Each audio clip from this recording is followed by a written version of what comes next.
रहा है। सही बात है, सही कह रहे तो हमारी अकाउंटेबिलिटी कहाँ है? हैं। ठीक है ना? तो हमारा ये मानना है कि हमने एक गणना, हम इसको एक तुलना देना चाहेंगे कि यदि हम अपनी मशीनरी को और ये पूरे सिस्टम को यदि गन्ना पेरने की मशीन कहें, जिसमें हम सब गन्ने हैं, राइट, जी और इसको पेर के इसका रस निकाल के इंग्लैंड भेजा जा रहा था स्वतंत्रता जी के पहले, तो जी स्वतंत्रता के बाद जो है अभी भी आपका रस निकाला जा रहा है। कुछ जो है ना काले अंग्रेज यहाँ पे रसपान कर ले रहे हैं, कुछ स्विस बैंक में जाके पार्क हो जा रहा है। सर, एक सवाल आप ये बताइए कि सच्ची आजादी देशवासियों को प्राप्त हो, उसके लिए अब क्या करना चाहिए? करेक्ट, इसका जवाब आपको जो कल अपन ने चर्चा की थी उससे मिलेगा कि जी हमें सकारात्मक संवाद करते हुए, चाहे हमारे संविधान में जो अंतर्विरोध है, चाहे हमारे एक्ट में जो अंतर्विरोध हैं, या अभी हमने जो है अपने सिस्टम को पूर्णतया जो है आटा पीसने की वेलफेयर मशीन नहीं बनाया है, उसमें उनको लॉर्ड से हटा के एक अकाउंटेबल मैकेनिज्म के रूप में, अकाउंटेबल सर्विस के रूप में जब तक हम स्थापित नहीं करेंगे तब तक जो है जनता आजाद नहीं होगी। Number one, this is only one dimension, right. एक जी बहुत महत्वपूर्ण डायमेंशन है, क्योंकि आप कहेंगे कि साहब कैसे डेमोक्रेसी नहीं है, हम चुनते हैं। तो जो आपकी चुनी हुई सरकार है, चूंकि ये जी छोटे चरित्र के लोग थे, ये जीत नहीं सकते थे और इन्हें जीवन पर्यंत जो है ना प्रधानमंत्री बना रहना था, इसलिए जी इन्होंने बहुत घृणित चीजें जो है की, जिसमें जी कि लोगों को जो है संतुष्ट करके और लोगों को जो ना मूर्ख बना के, और इवन आपने मेरे ख्याल से, आपकी उम्र क्या है इस समय सिराज जी? 51। 51। तो आपकी उम्र जो है ना इतनी कम भी नहीं है। जी आपको जरूर जब आप छोटे रहे होंगे, आपकी स्मृति में जरूर ये बात रही होगी कि पहले जो है बूथ कैप्चरिंग बहुत आम बात हुआ करती थी। जी सही कह रहे हैं, मुझे सही कह रहे हैं। अभी भी याद है कि हमारे जो एडिशनल, जब मैं आईटीबीपी में था तो हमारे एक एडिशनल डीजी केजे सिंह साहब हुआ करते थे, सरदार जी। उन्होंने जी एक अपना किस्सा बताया, जबकि वो additional commissioner of police traffic Kolkata हुआ करते थे। जब वो जी वोट डालने गए तो उनका जी वोट उनके डालने के पहले ही डल चुका। जब वो बूथ पे पहुंचे तो उन्होंने कहा वोट तो गिर चुका है। जी तो सही। मतलब जब अभी बताइए कि इतने बड़े पदवी पे आईपीएस ऑफिसर बैठा है, उसके वोट भी जी कोई दूसरा डाल दे रहा है, कैसा जी सिस्टम था ये?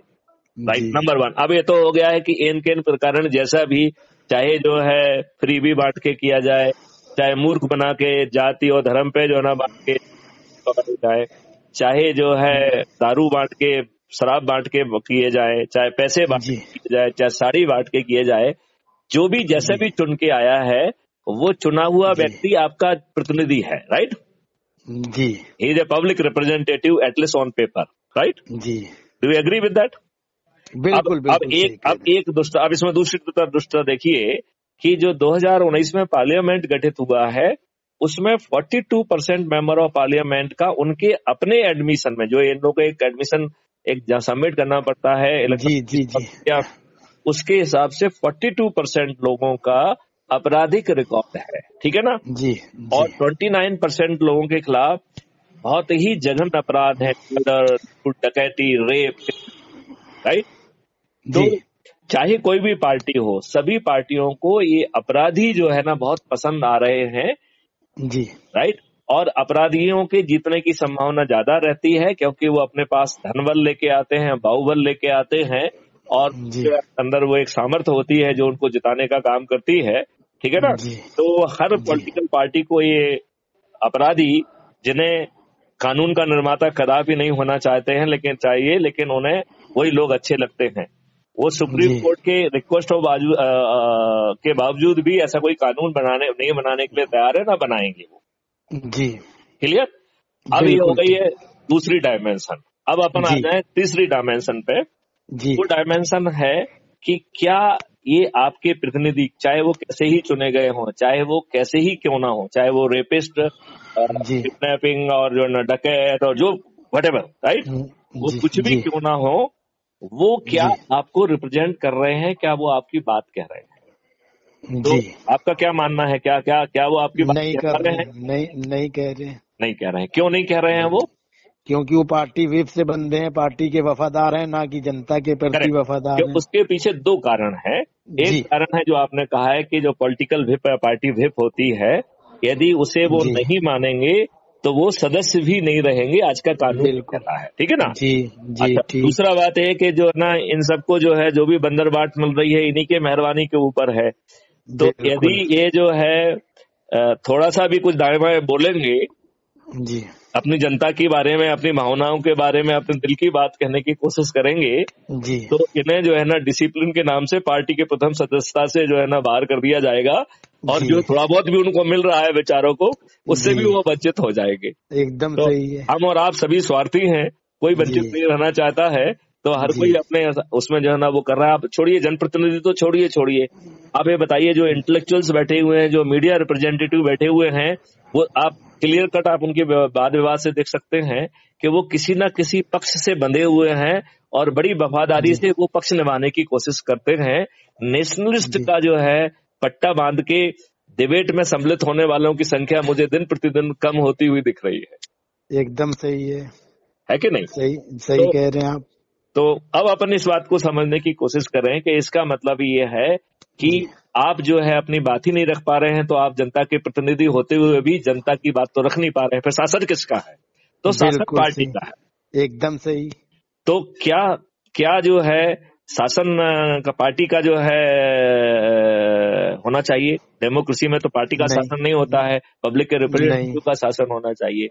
तो एकदम इसलिए हम सही। कह रहे हैं कि ना प्रजातंत्र है, और जी ना ही जो है ना आपका पूरा संस्थागत व्यवस्था भी उसके फेवर में है। जी इस बात से आप कुछ कुछ सहमत हो रहे हैं क्या? एकदम एकदम, यहाँ तक तो मैं सहमत हूँ, बिल्कुल सही कह रहे हैं आप। अच्छा, अब जो है अपन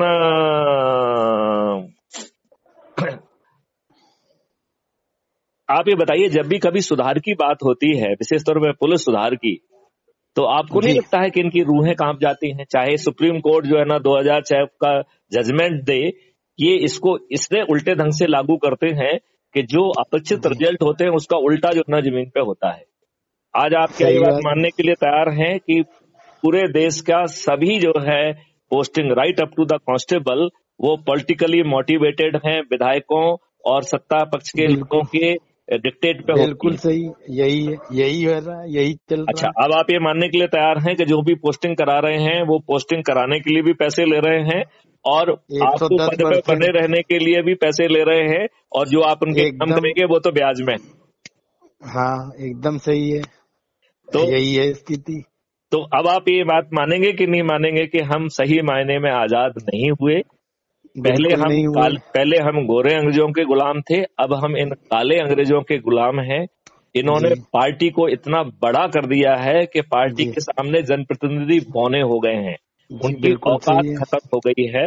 लिहाजा मैं ये दुस्साहस कर रहा हूं कि हम जी आजाद नहीं हैं। पहले जी हम गोरे अंग्रेजों के गुलाम थे, अब काले जी अंग्रेजों के गुलाम हैं। क्या जी इस बात से आप सहमत हैं? 110% सहमत है। चलिए, तो मेरे ख्याल से आज की वार्तालाप का जो विषय वस्तु था उसे उसके साथ हम लोग कुछ हद तक न्याय कर पाए हैं क्या? हाँ बहुत हद तक न्याय कर पाए हैं। अब मैं एक सवाल पूछ लूं इसमें, जरूर आखिरी जरूर सवाल। जरूर पूछ। अब हमें जो है वास्तविक आजादी प्राप्त हो, तो आप जैसे लोगों को, हम जैसे लोगों को और युवाओं को, नागरिकों को क्या करना चाहिए कि हम वास्तव में आजाद कहला सकें, आजादी महसूस कर सकें और आजादी से जीवन जी सकें? पहले मैं उल्टा जवाब दूं इसका, फिर जी सीधे दे पे दीजिए, आऊंगा। उल्टा जवाब ज्यादा जरूरी है। दे एक्चुअली दीजिए। में उल्टा जवाब में ही उसका सही जवाब छिपा हुआ है। ठीक है तो मैं पहले उल्टा जवाब देता हूँ। ठीक उल्टा है। जवाब ये है कि हम सभी लोग जो है बहुत स्वार्थी हो गए हैं। जी हम सभी लोग पॉलिटिकली और डिप्लोमेटिकली करेक्ट होना चाहते हैं, राइट? और ठीक हर जगह हम अपना हित साधने की बात कर रहे हैं, जी देश हित की बात ही नहीं। ठीक। तो हम जो है क्या कहेंगे, तो हमारा कोई एक्सटेंशन मिल जाएगा, हमें अच्छी पोस्टिंग मिल जाएगी। अच्छा आप ये बताइए, आप देश हित में सोच रहे हैं कि राष्ट्र हित में? राष्ट्र हित में। और मैं क्या कर रहा हूँ, राष्ट्र हित में सोच रहा हूँ कि देश हित में? आप भी राष्ट्रहित में सोच रहे हैं, तभी आपने क्योंकि हमने आपसे कोई पैसा तो लिया नहीं है इंटरव्यू करने का, जो मीडिया में लोग करते हैं। आपने खुद ही जवाब दे दिया। नहीं, मैं क्या कह रहा हूँ, आपने खुद ही जवाब दे दिया। जब हम और आप एक ही पेज पे हैं, बिल्कुल हम और आप एक ही चीज सोच रहे हैं, बिल्कुल तो हम आप दोनों लोग मिलके इन जो स्वार्थी हैं, वास्तव में जो स्वार्थी हैं, राष्ट्र विरोधी हैं, इनको सुधारने के अभियान में क्यों नहीं हाथ मिला के चल सकते हैं और आगे बढ़ सकते हैं, इनको 200% हाथ मिलाने के लिए और उसके लिए कष्ट भी सहने के लिए तैयार हैं। नहीं, कष्ट कौन देगा? आज को आज नहीं, हम आप जैसे को कोई माइका लाल कष्ट दे ही नहीं सकता। ठीक बात है, आप बिल्कुल सही कह रहे हैं। जब आप सुभाष चंद्र बोस को मानने वाले हैं तो आप तो लोगों को कष्ट देंगे, आपको कौन देगा? बोले आप तो आजाद हिंद फौज बनाएंगे। नहीं, मैं तो बिल्कुल उसी विचारधारा में विश्वास रखता हूँ। आप देखिए, इसका जवाब जो है आपने दे दिया है जी। इसके लिए हमें आजाद हिंद फौज बनाना पड़ेगा। बिल्कुल बिल्कुल। ये फौज जो है सुभाष चंद्र जी की फौज से भिन्न होगी, राइट जी। ये फौज विचारों वाली फौज होगी जी। और ये फौज जो है अपने प्रभाव क्षेत्र के सकारात्मक लोगों को अपने से जोड़ने की काम करेगी। और जो अपन ने कल बात कही थी उसको थोड़ा सा दोहराना पड़ेगा जी, कि सबसे पहले आपको अपने आप को एलिजिबल बनाना पड़ेगा कि do you represent public at large और नॉट जी। नहीं तो आप भी किसी पक्ष को रिप्रेजेंट करने लग जाएंगे, कोई आपको जो है ना ब्राइब कर देगा, आप भी किसी का जो है ना ढपली बजाने लग जाएंगे, that is the end of the story जी। तो वो उससे तो आपको पहले एलिजिबल अपने आप को करना पड़ेगा। जो एलिजिबिलिटी आज के आपके जनप्रतिनिधियों ने खो दी है कि आप उनकी आवाज हैं और आपकी प्राथमिकताएं वही हैं जो कि आम जनता की जन भावना से, वो तो बेचारे अपनी बात कह नहीं पा रहे हैं जी। और उनकी स्थिति इतनी खराब हो गई है कि वो छोटी चीजों से ही खुश हो लेते हैं। यदि आपकी इनकम टैक्स की स्लैब कम हो गई है तो वो खुश हो गए, आपने जो है ना पेट्रोल की यदि 10 रुपए कम कर दिए तो बहुत खुश हो गए, आपके गाने गाने लग जाएंगे, आपने किसी में सब्सिडी दे दी तो खुश हो गए।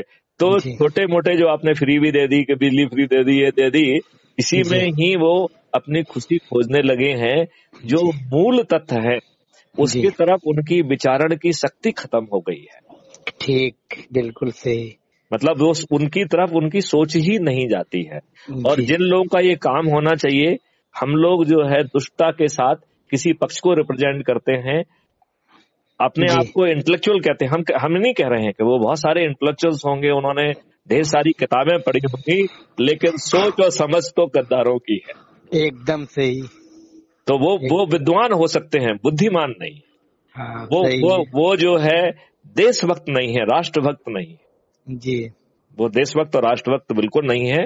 वो अपने हितों को खोज रहे हैं और वो इस जुगाड़ में लगे रहते हैं कि उन्हें पद्मश्री और पद्म विभूषण कैसे मिले, उन्हें कहीं का ये बताइए कि आप ये वर्तमान समय में सुभाष चंद्र बोस जी की तरह एक अलग परिप्रेक्ष्य में आप जो फौज गठित करना चाहते हैं या उसको जो है बनाना चाहते हैं, उसमें अभी तक आपको कितने लोगों का सहयोग प्राप्त हो गया? मुझे बहुत एनर्जी महसूस हो रही है। हमने जो अपनी ओरिजिनल, आपको जान के ताज्जुब होगा कि हमने सभी प्रदेशों में 4-4 कमेटियां गठित की हुई हैं, जिसमें आईएएस हैं, आईपीएस हैं, रेलवे सर्विस के हैं, रेवेन्यू सर्विस के लोग हैं, टेलीकॉम सर्विस के लोग हैं, और जन प्रबुद्ध है, समाज के लोग हैं, पत्रकार हैं। लेकिन मुझे लग रहा है कि एनर्जी जो होना चाहिए वो नहीं है। शायद हम कहीं इस बात में फेल कर रहे हैं। लिहाजा अब हमने आम लोगों से कहा है कि भाई आप जो है ना अपने प्रभाव के क्षेत्र में जाइए, लोगों को खड़ा करिए, उनसे संवाद करिए और उनसे crime free Bharat YouTube channel को सब्सक्राइब करने के लिए कहिए। जब आप कहेंगे मैं भी उनके बीच में उपस्थित होकर 1-to-1 बात करूंगा, क्योंकि मैंने अपने लिए एक वो रखा है, एक बेंचमार्क कि हम सरकार से संवाद तभी करेंगे, सरकार से मांग तभी करेंगे जब crime free Bharat YouTube channel का सब्सक्रिप्शन 1 करोड़ के ऊपर पहुंचे। तब तक मैं जो है अपने आप को थोड़ा सा कम एलिजिबल मान रहा हूं, क्योंकि जब मैं कहूं तो देश के हर कोने और हर गली में थाली बजना चाहिए और दीपक जलना चाहिए। यदि हम ऐसा कर पाए तो हम जो है बिना किसी अहिंसा के इन्हीं लोगों से वो सब करा पाएंगे जो कि एक आजादी, सही रूप में आजादी की जरूरत है। क्योंकि अब हमें आजादी के लिए गोरे अंग्रेजों वाली आजादी की जरूरत नहीं है, अब तो हमारे काले अंग्रेजों की से आजादी चाहिए। तो वो तो हमारे अपने लोग हैं और उनकी जान जो है हमारे वोट में है। यदि हम इन दो चीजों को समझ लेंगे तो हमें आजादी बहुत आसानी से मिलेगी और ये 2021 से 2024 के बीच में मिलेगी। जी और यदि अच्छा, 2021 से 2024 के बीच में नहीं मिलेगी तो ये दुर्भाग्य होगा, नंबर 1। नंबर 2, जो इस आजादी को ना देने के लिए जिम्मेवार होंगे उन्हें ये देश कभी माफ नहीं करेगा, वो जो है सत्ता से विलुप्त हो जाएंगे। अच्छा, हम ये कह रहे हैं कि आप अपने इस अभियान में जी, क्या स्ट्रेटजी अपनाए हैं अभी एट प्रेजेंट? मेरी स्ट्रेटेजी यही है कि मैं जिनसे मेरा संपर्क है, मेरा कम से कम जो है ना 50,000 लोगों से 1 to 1 संपर्क है इस समय, ठीक है ना। जी जी अब वो 50,000 में से 5,000 लोगों ने ही जो है यूट्यूब चैनल को सब्सक्राइब किया। तो सबसे पहले तो मेरा अभियान ये है कि जो हमसे 1 to 1 संपर्क में है कम से कम वो लोग तो जो है सब्सक्राइब कर दे, नंबर 1। नंबर 2, हमारी दूसरी स्ट्रेटेजी है कि वो अपने अपने प्रभाव क्षेत्र में जाएं, चाहे उनका प्रभाव क्षेत्र कितना ही छोटा क्यों ना हो। यदि किसी का प्रभाव क्षेत्र उसकी पिपली तक सीमित है, उसके उत्तरों तक सीमित है, तो उतना ही भी काफी है। क्योंकि बूंद बूंद से घड़ा भरता है। यदि हर कोई अपने प्रभाव क्षेत्र के लोगों को जो है प्रभावित करके और उसे उसी दिन जो है crime free Bharat YouTube channel को यदि सब्सक्राइब कराता है तो कोई कारण नहीं है कि जो हमने एक बेंचमार्क एक का रखा है उसे हम हासिल ना कर पाए। यदि 1 महीने में नहीं होगा तो 2-3 महीने में तो निश्चित रूप से होता है। अच्छा, धन्यवाद मैथिली शरण गुप्ता साहब। नमस्कार सिराज भाई। और मैं आपसे ये भी कहना चाहता हूँ कि आज आपकी बातों में आपने एक पार्टनरशिप घोषित कर दी है। मैं उस पार्टनरशिप में चाहूंगा कि हम लोग उस पार्टनरशिप में जुड़ें, सही मायने में आपको देशभक्त राष्ट्रभक्त साबित करें और सही मायने में अपने देश को इन काले अंग्रेजों से आजादी दिला पाएं, उन इनकंसिस्टेंट संविधान के प्रोविजन से आजादी दिला पाएं, अंग्रेजों के बनाए हुए कानून को दुरुस्त करके उसको आजाद भारत के जो है ना कानून का रूप दे पाए और जो आजाद भारत की जो भावना के अनुरूप जमीन पे उतारने वाली चीजें हैं उसे पब्लिक के प्रति अकाउंटेबल बना पाए। 7 दिन में जो हर किसी की जो है ना FIR दर्ज हो, 7 दिन में विवेचना पूर्ण हो और 15 दिन में न्याय घोषित हो। मैं आपको अब इंटरव्यू तो खत्म हो गया, मैं दूसरी कुछ बात बताना चाहता हूँ। ठीक है, तो ये इंटरव्यू खत्म हो गया।